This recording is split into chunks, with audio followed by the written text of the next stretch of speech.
Hello, dear viewer. I am leesusss. Welcome back to Be Happy. And, oh frabjous day, look what we have here.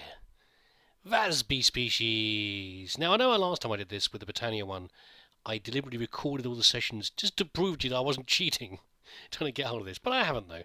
I guarantee this has been honest. It didn't take too many, actually, either. I mean, I had to expand this chest, and I've got a whole bunch of extra junk genes that came up from ones I was getting, but it only took, I don't know, maybe just slightly more than half a dozen, not that many really, to get this. That was pretty good, wasn't it? So we can make a Vasby now. Although what I'm going to do right now with this gene is absolutely nothing. Why, you might ask, considering all the effort I put into getting this? Because I'm having too much fun doing other things. What shall I show you first? Okay. In here first, the repurposing of the little work shed. Okay, so we talked about this before, but he's actually in the process. So, first of all, from the farm we're getting seeds, and we're getting, well, wood obviously, but from the crops we're getting the seeds, and we're getting the wheat. There you go, there's some coming in now. Now, I'm still collecting the seed oil, just for the hell of it, because why not? The seeds essentially are feeding underneath into here, but now where the wheat was coming in and being turned into seeds, the wheat is now being turned into something else. It's being put in the pulverizer. And when you pulverize wheat, you get flour. Sort of. And then the flour comes into here to the redstone furnace and becomes bread. So why have I done it like this? I mean, I talked about a few different ways of doing this. Well, the best reason is because I had a look at. So when we're going to put this on a gourmet list, aren't we? And I was looking at different food sources that I can fairly easily make, to see which is the best source of mana, and the more money you get, depending on how good the food source is. And of course, we've got Pam's Harvest Craft on here, and there's a lot of different things that you can make with Pam's. And I looked at different toasts and various other things, and pumpkin bread. I didn't actually see that one actually, but they're complicated. They take a bit of work to make them. You need input resources. It's more than I want to do really for the feedback. So what I thought was the nearest I thought was actually just toast, which is where you just take bread and you cook it, I seem to remember, and that will give you about, what's that, nearly, I think it counts as like 7 shanks of food or something like that, and that's okay. But bread gives you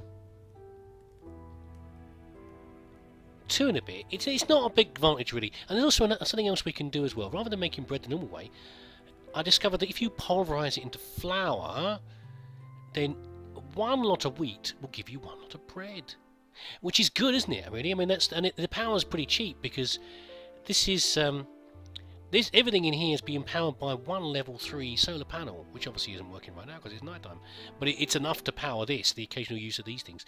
So it ground its way through this lot, and it's sending all the bread down there. It's doing a good job. Over here we have something similar, another redstone furnace. By the way, redstone furnaces, very easy to make. I've got one over there, the other side. It's been doing most of my work, most of my cooking for me at the moment. I just wanted to show you how easy it was. Where is it? There we go. One of these coils, which is just gold and whatever. A machine frame. It's not a machine frame. Some bricks. Very cheap to make and cheap to run. So this is accepting 50% of the wood coming in, 50% of the logs coming from here, going to here, and become charcoal and get sent down below. Let's go down below. Whee! There we go. 2 chests, already filling up with bread and charcoal. Very nicely indeed. And what about over here? Well, I've actually boxed this in a little bit now. How to expand it? It's not looking very pretty. Is it dark enough down here? Light enough down here? It looks like it is. So over here we have a tank full of lava, and this is what I was talking about with the hell bees and using phosphor. Excuse me. I'm very sorry. I still have a very dry throat. I've really got a drink with me. Anyway, yes. So this is not a very pretty setup here, but essentially this is feeding out of the jabber barrel that's got loads of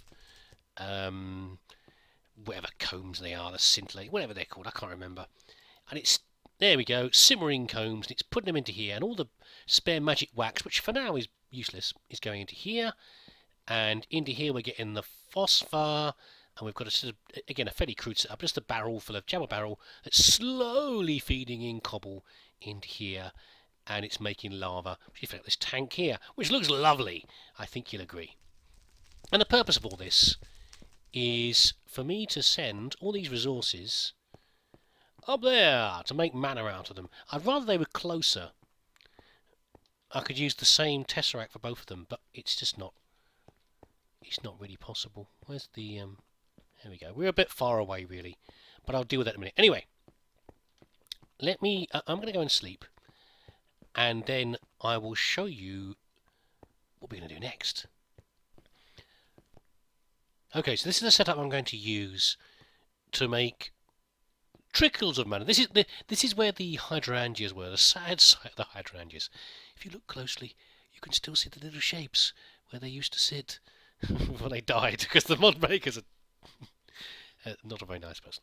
Anyway, we're going to use the ender flames now anyway, and what I've got set up here is, first of all, tesseract, designed to carry the charcoal and also the bread from down there up to here, through the magic of tesseracts, and it was going to come to these item droppers over here. So I've left these mana spreaders where they are for now. So these open world item droppers drop straight down, just like the one over here, and it's a similar setup to what I could have used over here. So over here I had the timer, didn't I? And I used the speed of the pipe transmission plus the redstone clock to drop the bees slowly into the begonias over there. This time we're going to use something different. We're going to use the pressure plate here. Now, the idea is that item droppers work when they drop when they receive a signal. So right now it's receiving a signal. What I want to happen is when we have an item on here, such as a piece of charcoal, a signal sent through inverted by this redstone torch here and turns the dropper off. So the purpose is that when one of the ender flames eats the charcoal, it then triggers another one to drop, and the ender flames will they take about 40 seconds. I'm guesstimating here from coal, but they take about 40 seconds to eat a piece of charcoal. And I could have more of them here, but having 4, well, I have the 4th one there, will be sufficient probably to. If I have more than 4, then there'll be one of them won't be doing very much because the others will be grabbing the charcoal first. But essentially, this will keep them dropping, but not leave items sitting out on there when I don't need them to. So we put a piece of charcoal in here. The problem is I have to prime it to get it to drop once with the way it's set up here. But we chuck one down here now. Should we put a second one in here? I'll chuck this one down here. Nom, they ate it, and there you go. That one drops out. That one's gone.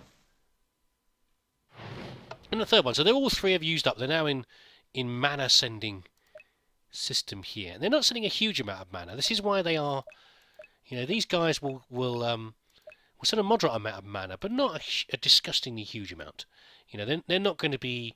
They're a replacement for the hydrangeas. They are not designed to be. Maybe there'll be enough of these will be enough to keep the portal to Alfheim open, but they're not supposed to be huge producers. Excuse me again. Maybe in the way that the Gormornis might be. By the way, I've left this one open here. I'm just going to quickly show you how to make an ender flame, which is pretty easy. A bit of cooldown now, but not very long.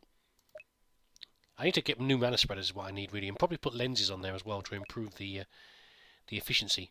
But anyway, we did quite well at the hydrangeas really. I mean, it didn't cost that much, and we've got over a pool's worth of mana collectively. This is still filling up. Right, just to quickly show you how to make an ender flame. It's very straightforward. It doesn't even involve runes.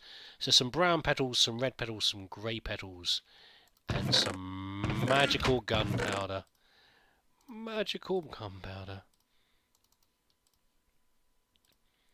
Was it 2 browns and 1 red, or 2 red, 2 browns and 1 red? I got it wrong.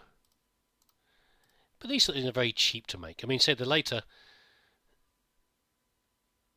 Where's the light greys? The later, more powerful plants require a lot more resources, such as runes in there. But these guys are pretty easy. Where are the seeds? Where's me seeds? There we go. Bang! Easy peasy. There we go. 4 should be sufficient.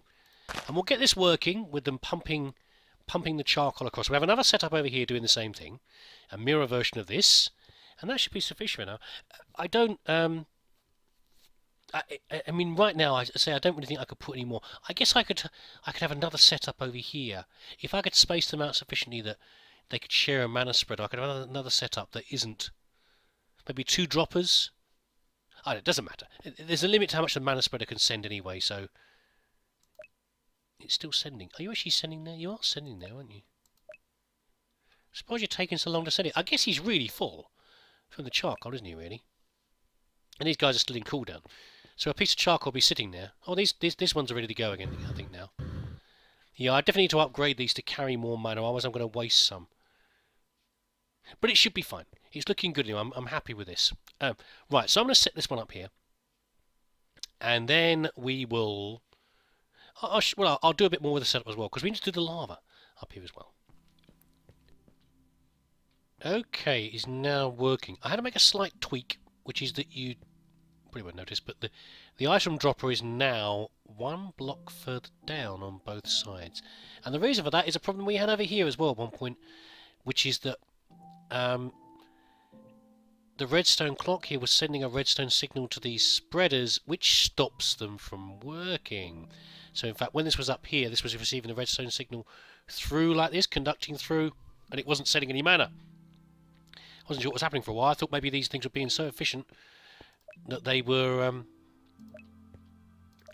providing too much mana. Well, they are providing a lot of mana, actually, significantly more mana in here now. I even put a mana spreader on, not a mana spreader, a mana lens on there. So mana lens, there are a few different sorts of lenses. A basic lens is just some mana steel with a bit of glass. I was going to show you how this worked as well. And the idea is that you try not to sneeze, because let's pay allergies as usual. You have a lens like this, and there you go. That's a blank lens. It doesn't do anything at all. It's like having a glasses lens with nothing in it. And what you do is you put different runes on there. In this case, the fire rune. Why? What is? I've been playing for about half an hour now, and I've not sneezed. What? Now I'm not talking to you. Why am I sneezing? I don't know. Anyway, the different sort of lenses have different purposes, and the potency one, I can even do things like drill through walls and all sorts of things. But this one, it sends. If I put the wand on it.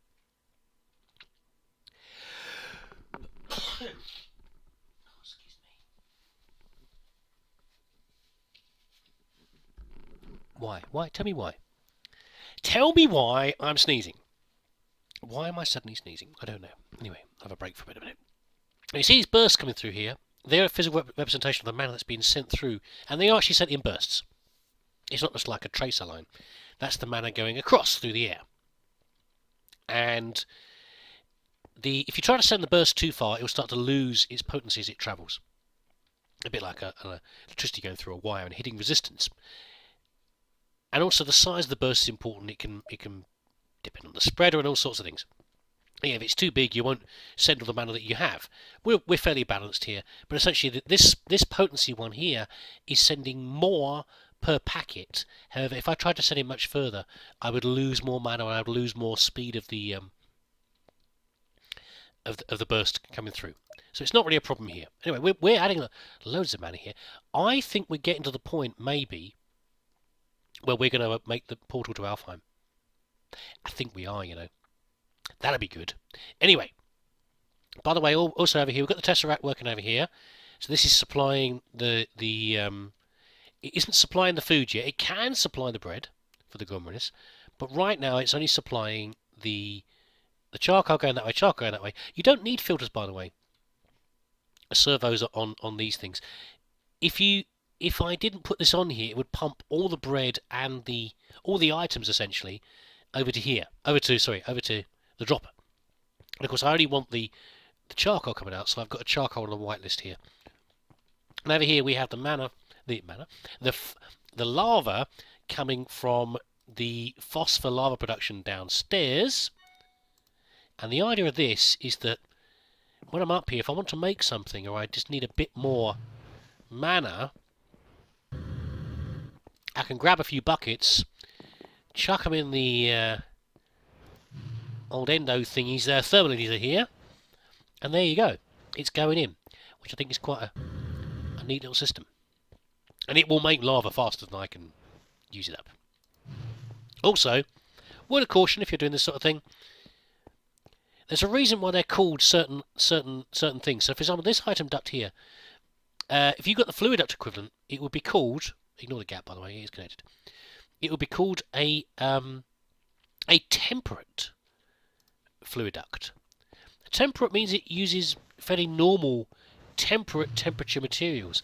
If you try to send lava through a normal servo or a normal fluid duct, one made of copper and lead or whatever, it will explode it.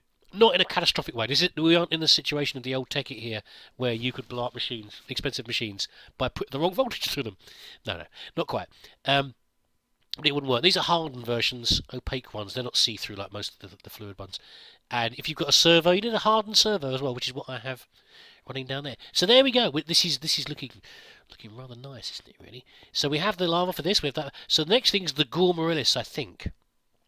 I'm tempted, to try to open the portal to Alfheim. However, if I've miscalculated, I'm going to drain all the mana out of these pools, because these are the ones that are going to open the portal, and it won't stay open, which could be frustrating. And I'm going to try making mana things at the same time as doing this, and it might not work. So I might make a Gormorilis first, if I had to get the mana.